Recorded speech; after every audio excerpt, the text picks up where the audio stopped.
On this week's full-time roundup, the Premier League seesaw continues. Bayern are truly in chase mode. Real keeps Girona under pressure. Plus, we have a surprise guest host with us tonight. Another episode of the full-time roundup starts right now.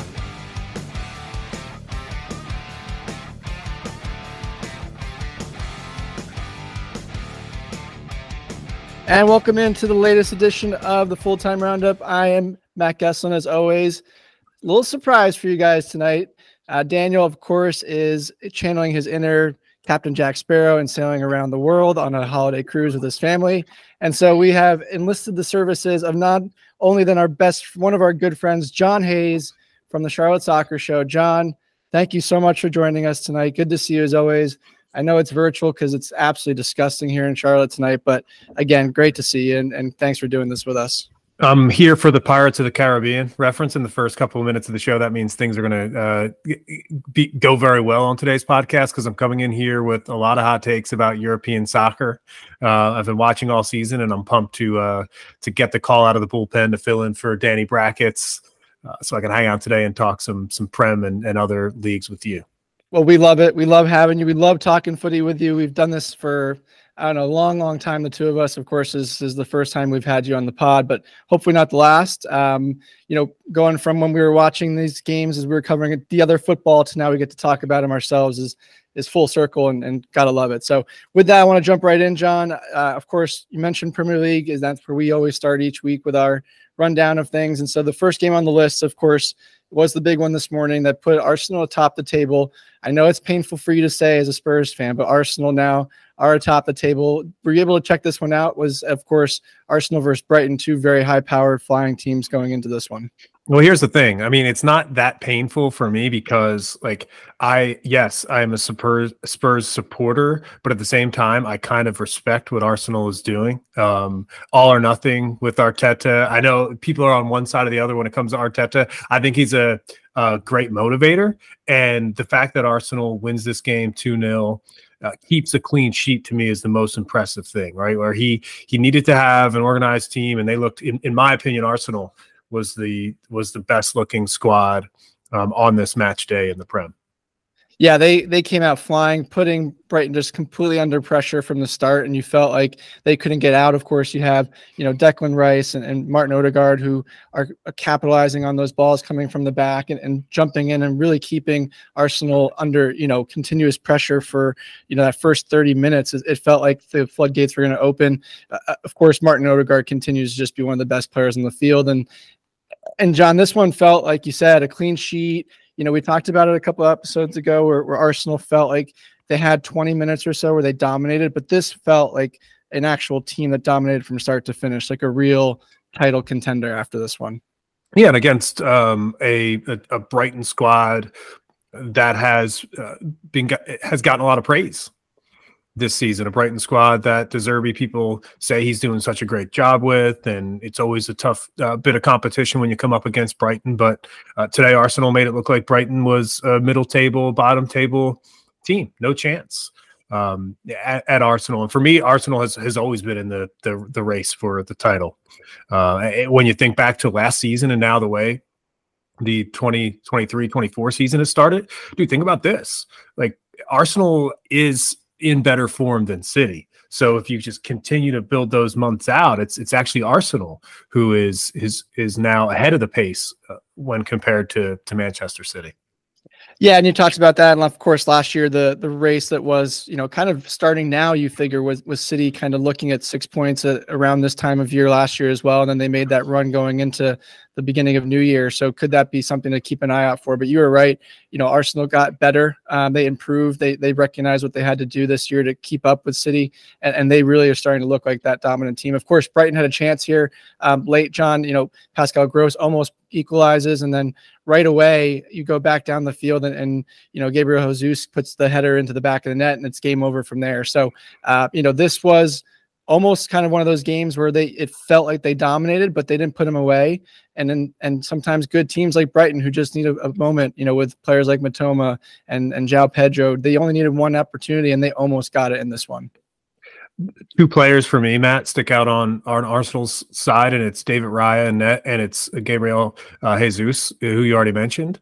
And the reason why is because those two players are like the reinforcements that you're talking about, right? The players along with Declan Rice in the middle too. So when we talk about Arsenal getting better, that's why, right? And so when I look at them play today, especially at home, I've got nothing but respect for what they're doing. Well, they have a huge game right after the Christmas break. So that one will be all eyes as it was today in Liverpool. John, this one, I know you weren't too fond of this one. I watched it as well. It was a pretty awful back and forth between Liverpool and United, who, of course, Liverpool going into this one, everyone thought the drubbing was going to happen 4-0 at least minimum. Game was over. I know Danny picked 5-1. Everyone should check on the boat, make sure he's still there. He basically assured that this one was a win. And United come in and they find a way to get a point at Liverpool and a hard-fought battle for Manchester United. And Erik ten Hag needed this more than anybody, I think.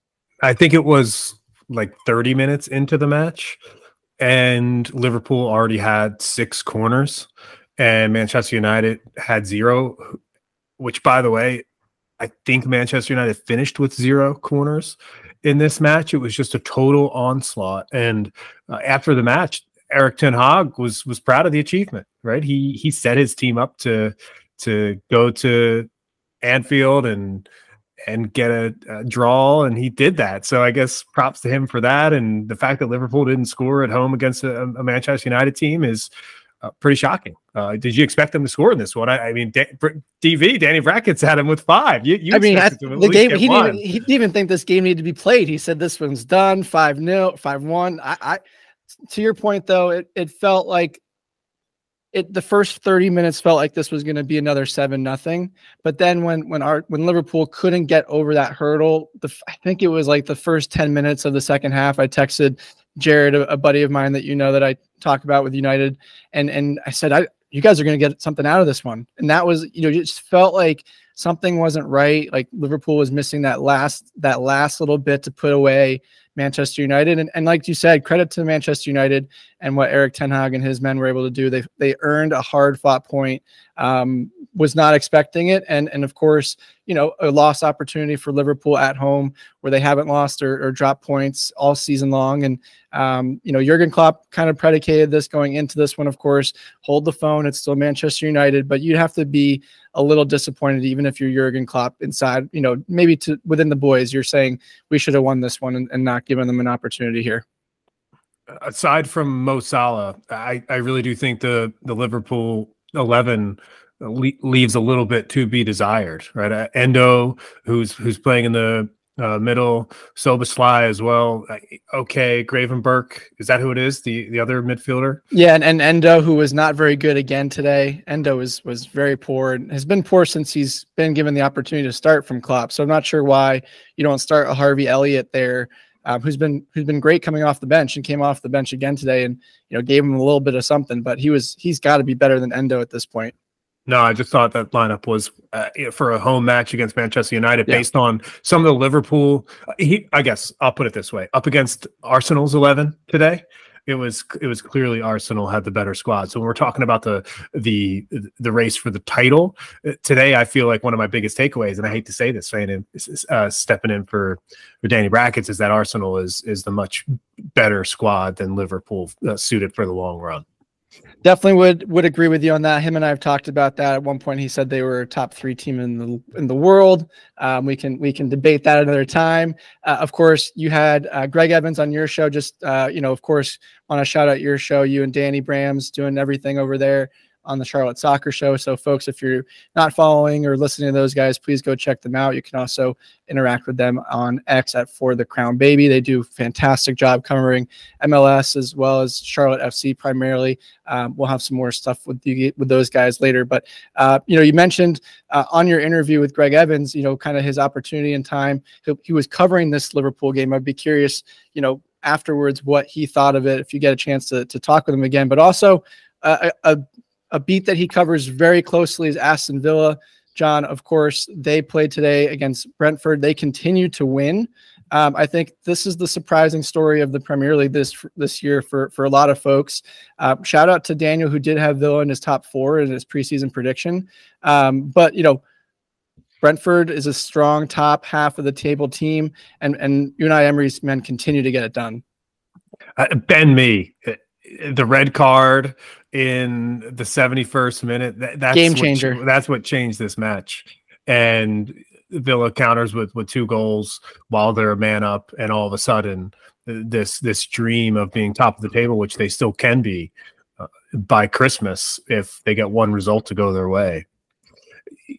Ultimately, if that red card doesn't happen, are we talking about a Villa win today? It's tough because that's how thin the margins are, right? But Villa gets the job done, right? And a team that does not lose at home continues to put their best foot forward. Oh, the one person I wanted to call out in this match for sure is Ollie Watkins, right? He scores the game winning goal in the second half, but not just for call him out for the win today, but call him out for the just overall state of play this season in the Prem. Aston Villa goes as far as Ollie Watkins will take him in that striker position. He's been fantastic. And of course, one of those guys that we've talked about as well, just his rise to stardom in the Premier League and what he's doing is fantastic. Of course, some ugly scenes at the end of this one with some chaos and some red cards being handed out, a little bit of kind of antics from some folks. Surprisingly, Emilio Martinez was involved in that. So, things started to get a little crazy at the end of that one. But of course, a big win for Aston Villa, who now, like you said, have a chance, if things go well, could be atop the table by Christmas. John, a team that everyone expected to be at the top of the table at some point. They were atop the table for a while, but they've had a little bit of dip in form, is Manchester City, who lose points again for the 4th, or drop points for the 4th game in a row against Crystal Palace. Pep Guardiola was absolutely furious about this one after the match, saying the team did not deserve to win this match. When you're up 2-0 and you kind of choke it away at the end there, I would have to agree with him. Any thoughts or what is your take on City at this point? Of course, I think that's everyone's big storyline or concern. What is happening at City this season? For me, it seems like the squad has gotten just a tad weaker when you look top to bottom, and the fact that Kevin De Bruyne isn't playing right now for this squad. I think Erling Haaland has been dealing with some injury as well. So it's for the first time in a while, right? Things aren't going Manchester City's way, because typically they seem to get all the breaks, and their run and their fantastic run over the last 3-4 years has been perfect, and it hasn't dealt with these moments, right? Because when you look at the table now, right, how far are they off of the pace? They're 5 points adrift, 17 matches in, right? Not that that's insurmountable, but things like that, when they happen, there's only one win. You got one win in the last 5. It's crazy for a team like Manchester City. I'm not saying that it's like crisis mode there, but you would, if you looked back at City's record over the last 2 years, I'm not sure you would find a 5-game stretch with only one win. It's pretty impressive what they've done, and that's the standard that they're keeping themselves up to, right? And I think people need to understand that as well to some degree. They are only 5 points back. You mentioned, the again, what they've done has just been tremendous, and every year you expect them to be there, of course, winning the treble last year. And it's kind of one of those things for me. It's a motivational thing, right? How does Pep get these guys to play their best? I think you're seeing defenders not taking assignments great, or not playing up to what they should be. A team like Arsenal, where they were passing the ball around this morning, was what you would expect from City, or what City has done in the past. And I think there is still that team there. Of course, the talent is there. I think just, how do they get that joy back, or how do they get that drive to really say, hey guys, it's time to turn it on? And will they have that? It's hard to know, because after so much success, does that light fade a little bit? So you wonder if some of those new guys who haven't had that success, like a Doku, can drive this team going forward. Of course, it's concerning, but it's still the December. Let's see what end of January, February looks like when we know that this team generally goes on a run. And, I think they'll be okay. John, you mentioned a team, or you mentioned, City kind of having a bit of form and then losing it. And now kind of in this little rut. A team that was in a bit of a rut, but has seemed to turn the corner is your Spurs team, John. They, 2 wins on the trot, big performances for Spurs, especially that win yesterday or Friday, against Forest. What are you seeing? We haven't had a chance to talk about this with you yet, so I want to get your thoughts on Spurs this season. I know you're very high on Ange Postecoglou and what he's been doing over in North London. It's been a run of games that has been one word: enjoyable. And it's been a while for Tottenham to be playing that kind of style, right? As a supporter, things got very pragmatic with Antonio Conte, with Jose Mourinho as well. Both managers really wanted to control the pace of the game, play a nice low block, and then bounce off the counter to Harry Kane, who I'm sure we'll talk about in a little bit. That was their philosophy. And now you take Kane out of the mix, you take those 2 managers out of the mix, and it's brand new, fresh football. And when you look at a match like Forest, and I think this is for Spurs specifically, this is now many games in a row they've scored a goal, and that run goes back, I want to say, almost 20 games, right? So I think we're 17 games into this season. So coming off the end of last year into this season, Tottenham scores, which wasn't always the case against, with Conte. So Tottenham, for me, sitting there in that number 5 spot, without the injuries, without the silly red cards, I ask myself, could they be where Villa is right now? Yeah, I think Tottenham and Villa are 2 squads that probably will be fighting for that 4th Champions League spot. It does feel that way. And of course, it's got to be, refreshing, like you mentioned, just the pragmatism that has been previous managers and just the way you guys are playing this year. It's enjoyable, even as a Chelsea fan, to watch, and just the way that you guys are going forward and attacking. And we're seeing that style of play really resonate across, and not just Premier League, but you're seeing it in Italian leagues as well, and other leagues adopting that more aggressive, forward-thinking football, and it's great to watch. And of course, you guys have the talent there, so it'll be interesting to see kind of how things go. You mentioned, battling for 4th place with Villa. Of course, there's Newcastle right there with you guys, that group right there, and they get a big win against Fulham, who had been scoring goals for fun, and they dried up this game. Unfortunately, red card here didn't really help as well. But that battle is going to be interesting for me, between you, Newcastle, Spurs, you, Villa, and Newcastle for that 4th spot. Who's going to be the healthiest? How is Villa going to handle that pressure, being up in that position? So an area that we'll keep an eye out for. Any thought? Do you guys jump into that 4th spot, or do you guys think you're one cycle away? Well, when I think about Newcastle, what you're seeing is the impacts of European football. I think you're seeing that with Villa as well. One thing Spurs have in their favor is the fact that they aren't playing in Europe right now, and they're knocked out of the EFL Cup as well. So there's no fixture congestion, even though the squad is thin.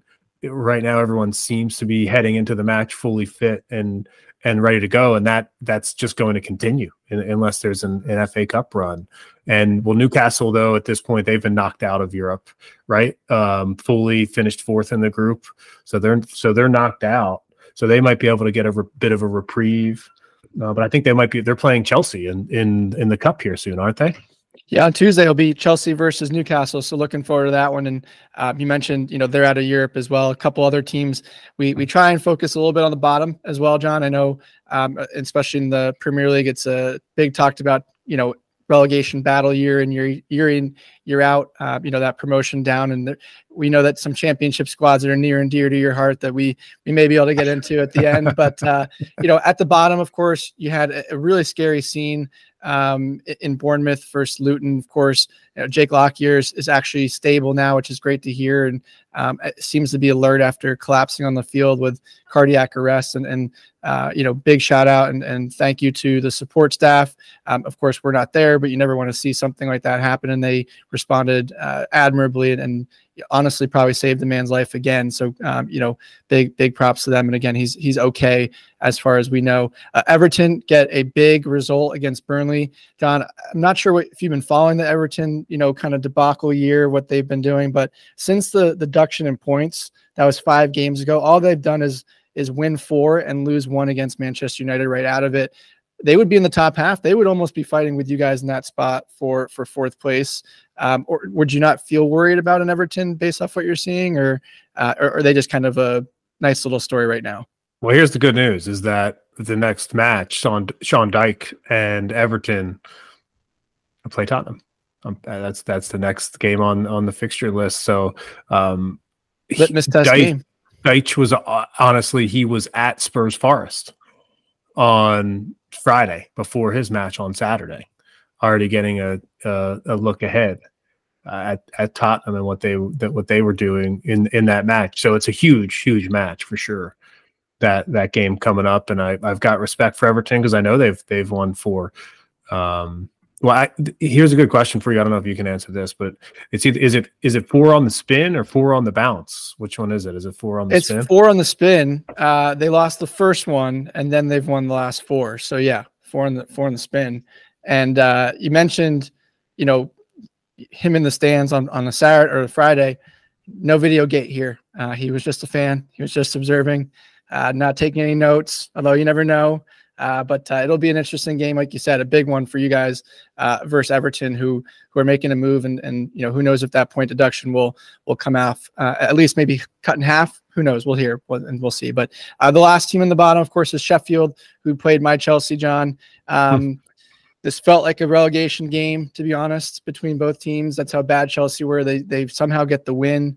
A win's a win. We'll take 3 points, but a lot of work for Mauricio Pochettino. Of course, you're very familiar with him and what he did at Spurs. Hopefully he can do something similar for us over at Chelsea, but he's got a lot of work to get done at some point in time. But Chelsea at least wins this game, right? Thankfully, whether they're in a relegation battle or not, obviously they're not. But I think what's nice is for a Chelsea squad that has been kind of middle of the table for a little while now, these are the games that you're supposed to win, even if you kind of look like shit doing it. And shit is probably not the right word. I think it's just boring and it's workmanlike. And I think it's a win that Pochettino will hang his hat on because he wants 3 points any way he can get it at this point. So for him, I think when Pochettino starts getting wins, that's the thing that you need. Even a couple draws here for Chelsea, just try to get on a roll, right? That kind of win helps you get on a roll, and I think that's the thing that Chelsea's been lacking. They haven't been able to play well over a 4 or 5 game stretch. Totally agree with you. It's building blocks too, especially with the young squad, right? And kind of getting those fundamentals and those mile markers hit within each squad. And, a team that's done that, John, and is currently atop the table in the Bundesliga is Bayer Leverkusen. The job that Xabi Alonso has done, again, you mentioned taking time, kind of winning games to kind of get those incremental steps. That's what, Bayer Leverkusen did at the end of last year when they brought him on. They were near the bottom or in dire straits about potentially being relegated. And all he's done since then is turn this team completely around. They have not lost a game in the calendar season or in the campaign season, 20 in all competitions. So 25 games, no losses in 25, which is remarkable. They take things to Eintracht Frankfurt today, and they get a big 3 points, winning 3-0. Victor Boniface, I'm not sure, John, if you've been following the Bundesliga that closely, but Victor Boniface is a name that a lot of teams will be coming for in the Premier League and throwing big money at him, a center forward that you really are just salivating over a lot of teams at this point. He's fantastic if you haven't seen him. No, yeah, I'm looking at his match history here, and you can tell he's scoring goals and he's making assists as well. And I think when you're doing that for a side that's top of the league, when most people would assume right now, including myself, and this is when I do my Bundesliga check-in or my La Liga check-in. I'm typically table watching, right? That's what I do for those leagues. There's only so many hours in the day, right? So, exactly. So I'm table watching, kind of see what storylines are developing and to kind of hear that, okay, Leverkusen has this striker who's doing it all for them at the moment. Makes a ton of sense. Yeah, and another team that was a storyline as you looked at the table is Stuttgart, who of course played Bayern Munich today, John, and coming into it, if you're just looking at that storyline at the Stuttgart, who were honestly in the actual playoff last year for relegation, and of course now they're in third place in the league and fourth place after today, dropping down. But they also have a striker that's going to go and get big money, Guirassy, who was second in the Bundesliga, only to behind your man Harry Kane, John, who made the move. I mentioned Victor Boniface going from Bundesliga to Premier League or other leagues, and Harry made the move coming to the Bundesliga, and he has just hit the ground running. This is what Harry Kane does, and you are the first person that I would think of because you've seen it for so many years at Spurs. No doubt, and he is just your classic put him at your striker position and he will score goals. And he does that for his team at this stage in his career, and he's very good at actually doing the business, right? When you play striker, it really typically, especially professionally, when you get up near the age of 30 in a league like the Premier League, and then obviously for the English national team as the captain, and then here now at Bayern trying to go for Champions League glory. As someone who has followed Kane's career very closely, what I'll say is I can tell right now that the focus is certainly on Champions League. And I think getting back to that Champions League final and achieving that trophy is more important than the Bundesliga. Good thing is they have a realistic shot at both, which is something he probably would not have been able to say for very often at Spurs. Very happy for the man, like you said. He always done has gone over there. There was, of course, discussion of is he better than Lewandowski in his prime at Bayern Munich? Right? Well, he's better than Lewandowski right now. That's for sure. I have no doubt about that. I think everyone needs to question and slow down a little bit when we're comparing these two in their primes. They're totally different players, but still great strikers in their own right. And, one of the things you don't want to do, John, is play Bayern Munich after a loss. They lost 5-1 to Eintracht Frankfurt in the league before midweek against Manchester United. And last time that Bayern lost this season, they then played Borussia Dortmund and they beat them 4-1. So they take care of business against Stuttgart, who again was in third place at the time, and they kind of made them look very simple, as Bayern usually does. But a team, John, that I had, just to give myself a little bit of credit because they were dropping the table for a while and they've turned things around. I had RB Leipzig winning the Bundesliga this year. It just seemed like math couldn't add up that Bayern Munich could win it for the 12th time in a row. Who knows? I probably am wrong. But Leipzig is kind of lurking. They're sitting there in third place right now, only 3 points behind Bayern. Interesting to see what will come of this. Of course, we all joke about the Bundesliga being a little bit of a farmers league, but we want to see a title race in this Bundesliga. I think Dortmund are out. They dropped points again today. But do we potentially have a title race from what you're looking at, or do you think Bayern again continues to run away with it? I think with Leipzig, like they can potentially get a result still. We're recording this on the 17th. It looks like they play in a couple days. Yep, midweek's fixtures this week for the Bundesliga. Gotcha. And so looks like they have a game, or Bayern has a game in hand on them too. Bayern also has a game in hand on Leverkusen at this point. Either way, I think it was because of that crazy snowstorm, wasn't it? Correct. Yeah, they had to postpone for snow, which was pretty remarkable. Anyway, so Bayern has played one less game than most of the league, except for Union Berlin. So yeah, I mean, I don't think about good. I hope maybe your long shot stays in the race, but I'd call them a clear third at this point. But it could be a race between Leverkusen and Bayern. Why not? Clearly a long shot, I know, as usually my picks are. So not surprising there, but it will be interesting to see. We'll continue following that race. It's a race that it has been kind of one-sided, but hopefully we get one this year. John, a race though that is never one-sided, it feels like, or at least two-sided. And this year we have a nice surprise third team is in La Liga. Real Madrid go and take care of business today at home against Villarreal. They jump Girona. Yes, I did say Girona, and they jump into first place and have kind of put the pressure on Girona, who play on Monday, while Barcelona and Atleti kind of the perennial top four kind of slip a little bit here. is this, again, knowing how, Leicester like Girona is this something that can continue, or do you think, just looking at it on paper, that Real Madrid are way too far beyond here? One thing for me is that a club like Girona, I have no clue about a club like Girona. No one does. That's the beautiful thing. And for me, I've never had a La Liga squad. I don't support a team in La Liga, and I think I am officially a Girona supporter. Like, this is going to make me decide to support them. Like, who is this squad? Why are they, all of a sudden, and they're close to, Girona not being far from Barcelona. Talk about an underdog story. I'm in for Girona. I think that, to me, is one of the best stories in world football right now. When you think about, could this happen? I think Madrid is my pick ultimately, but it's a great story. It is a great story. You mentioned not far from Barcelona. I think we mentioned it on the pod last time, if not a couple episodes ago. The entire town of Girona, John, would fit in the Camp Nou when it's completed its renovation.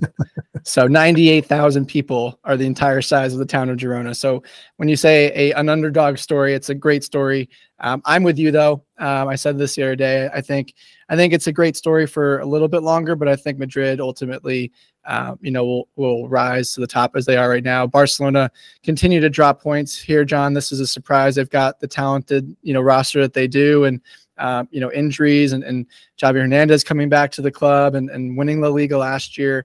But this squad just does not look the same. I don't know if it's the injuries or what it is, but this has been a shocker to me. And we'll see what happens and whether he keeps his job is a big debate right now in Spain, which is surprising, especially after you advance out of the group stage of, Champions League.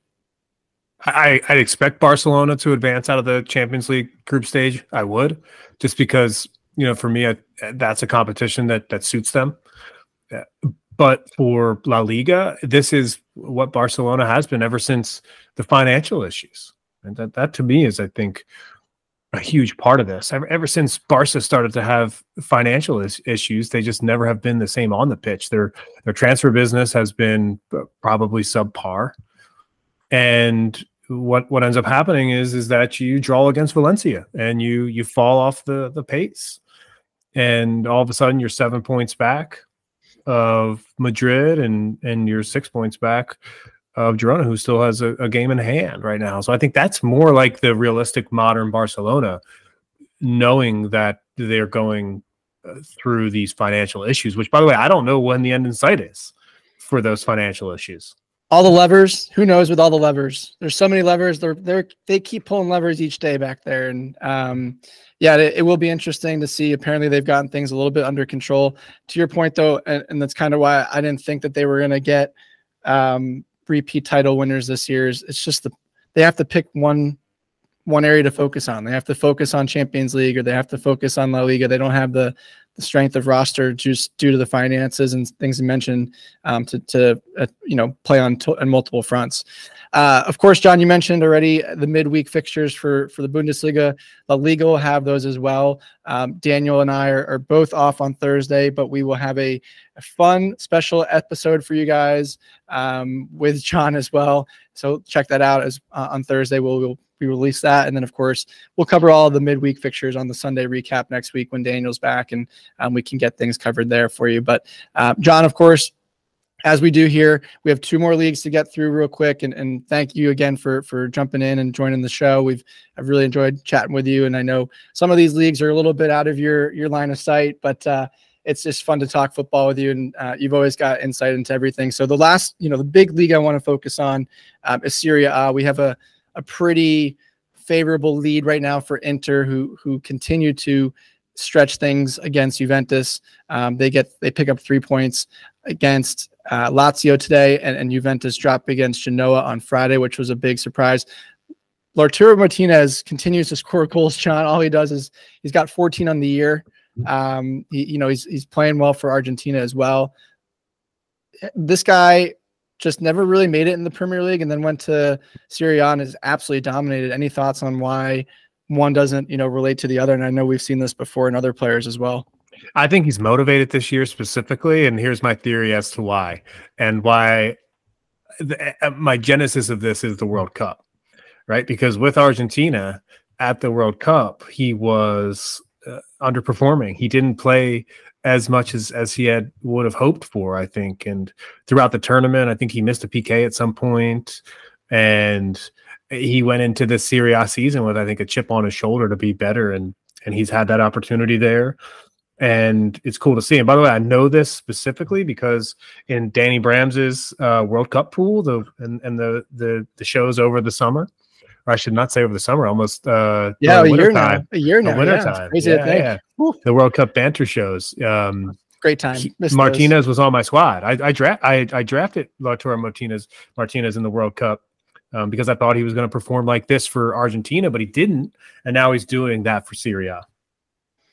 Yeah, he had a little bit of a dry spell even then too, which was crazy to think too. He won a couple of games where he had chance after chance in Serie A and couldn't do it. But yeah, I'm with you. I thought he was going to have a big. I picked him as the goal scorer of the year for La Liga or Serie A, excuse me, just coming after the World Cup. The way he went into it and kind of had a bad performance there. I thought there was going to be some bounce back, and there was, and good to see. Of course, can't get you out of here without talking about Christian Pulisic and AC Milan and nice. Just what they've been doing. They get a big result today. What are your thoughts on? Of course, he's been highlighted. He had a goal midweek against in Champions League against Newcastle. What are your thoughts on? Was this a good move for Christian to go to AC Milan and kind of restart his career? Well, selfishly, I thought it was a bad move because, like we had talked about, there's only so many hours in the day, right? And when Pulisic moves to Serie A, I know that I'm just not going to watch him play that much, but I'm going to read about him. I'm going to talk about him because and watch him play with the United States men's national team. But I think it's a good challenge for him. I think the fact that he's getting minutes is the most important thing for Pulisic there. If he wasn't playing, it would be a massive, massive problem. But just to see him play and see him contribute, I think that every time he comes back into the U.S. camp, he comes back fit. He's being treated well by one of the best clubs in the world, right? And I think that's the cool part about European soccer is that you can at a place like AC Milan, it is one of the best clubs in the world, and that kind of soccer is being played in Italy and across that entire continent. And if you're in with one of those good clubs, it typically helps you. I think Pulisic for me when I'm looking forward to the Copa America tournament this summer, I think he's going to be on full display thanks to this experience. You mentioned him there. Of course, Yunus Musa is with him as well. So another great opportunity for a youngster to get, big minutes moving over from Valencia. Which player do you think? Let's assume that both players here don't stay there for their careers. Which player gets shipped out first, and for what kind of price tag? Oh boy, that's a great question. I think Yunus goes first because he would have a fresh lens from some of those squads. I think Christian will have a little bit of baggage just coming from Chelsea the way he did and how that transpired. I don't think that does him any justice, but I think that's just the way that managers and clubs will look at it. Again, this Yunus Musa has only continued to go up, whereas Christian had a chance. And I still think they both end up back in a big league. Not that Serie A isn't, but I think they can go to league top team in La Liga or Bundesliga. Musa probably for like 60 million, maybe 70 million somewhere. It would be my range for him. I don't think he's going to develop into this 105 million Declan Rice type player, but I could be proven wrong. And I'd of course love to be proven wrong. I think he's a tremendous talent. I think his ceiling is very, very high, but will he be one of the best center mids in the world? We'll see. Yeah, I think you're spot on. I think that valuation is right. I think Pulisic, again, if he stars this summer in that tournament, his value is going to skyrocket. So they're both going to be in the 11, likely, right? Absolutely. Absolutely. Typically you don't come. I think with this new tournament this season, and the United States and CONCACAF being included in this Gold Cup, if the United States does get to a semifinal or the final, you're looking at a summer window right afterwards that, because the Euro is being played this summer as well. Correct. So you're going to see a lot of international play, which tends to lead to some August time transfer business. Yes, just like Chelsea paid that big price tag for Enzo Fernandez after the World Cup. There's always one team that does it, right? There's always one team that does it. But just to quickly round out the situation in Serie A as well. Of course, Bologna get a big surprising result today against Roma and jump up into 4th place now. This battle for 4th, John, is something that Daniel and I have been keeping an eye out for, and it's just getting more intense and heated. It's awesome. We'll keep an eye out, further. 4 teams at the moment, potentially 5 with Atalanta, who play tomorrow, are all within 3 points of each other for that 4th place, which will be Champions League in Italy. So a battle that's worth watching there. Wrapping things up, John, the only other big game I wanted to get your thoughts on is kind of, and this is definitely in the weeds, so just bear in mind, PSV has won every single game in the Eredivisie this season. They haven't not only lost or dropped points, they've won every game, 16-0. They beat arguably their nearest opponent, AZ Alkmaar, 4-0 today. Is this good for a league when there's a team that's just this dominant, regardless of what league it is?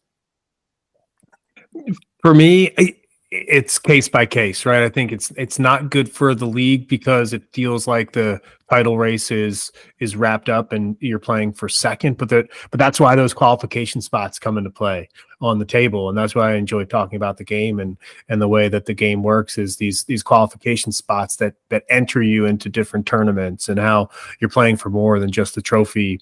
You're playing for the financial success of the future of your club in a lot of these situations.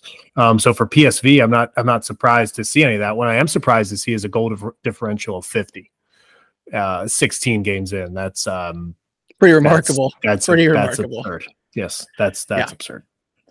Well, you mentioned all the different tournaments, all the different things that happen in the league and in the season.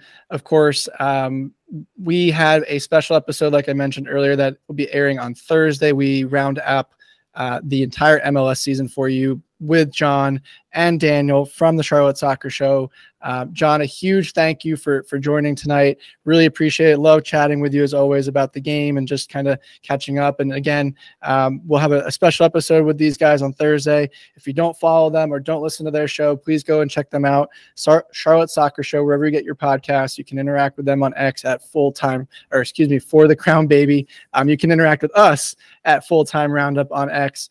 Please download, subscribe wherever you get the show. Like I mentioned, Daniel and I are gone till next Sunday, but we will have a special recap episode for you then, as there'll be a lot to cover. So again, John, really, really appreciate having you tonight. It's been great being on the show and talk about this European football, because my favorite thing is covering Charlotte FC, right? And seeing how they are progressing as a new MLS franchise here, and how whether American soccer is really growing and kind of what the future of that league looks like. And the other thing that I really just pay attention is to European soccer, right? And for me, that's a love, and the game is so good and it gives me perspective. You have to watch. If I think personally, if you're going to cover MLS, if you're going to cover Charlotte FC, you have to watch European football. You have to set it to a standard and understand kind of where it fits in to the global structure of the game, and it allows you to properly evaluate kind of what you're seeing in front of you on the pitch week to week. Well, we love having you. You're always welcome to join us. Cheers. We'll maybe get to Norwich next time, one of your loves in the championship. But again, appreciate it as always. And Norwich, I'll tell you what, Norwich is not far off. They're not of the playoffs at this point. They could come back up. Keep an eye. It's a classic seesaw team, and it was a horrible start to the year. And they kept David Wagner around. They put their best foot forward and said, let's try to go for these playoffs, and they found themselves back in. And I couldn't believe this, by the way, and I'll leave it with this. This is how far we are into the season now. I think that I saw that we've already played 22 matches in the championship, and I went, whoa, we're cooking here. The season is really humming. We're cooking now. Thanks so much for having me. We'll have to have you back for the recap of where they ended it, but of course, anytime. Cheers.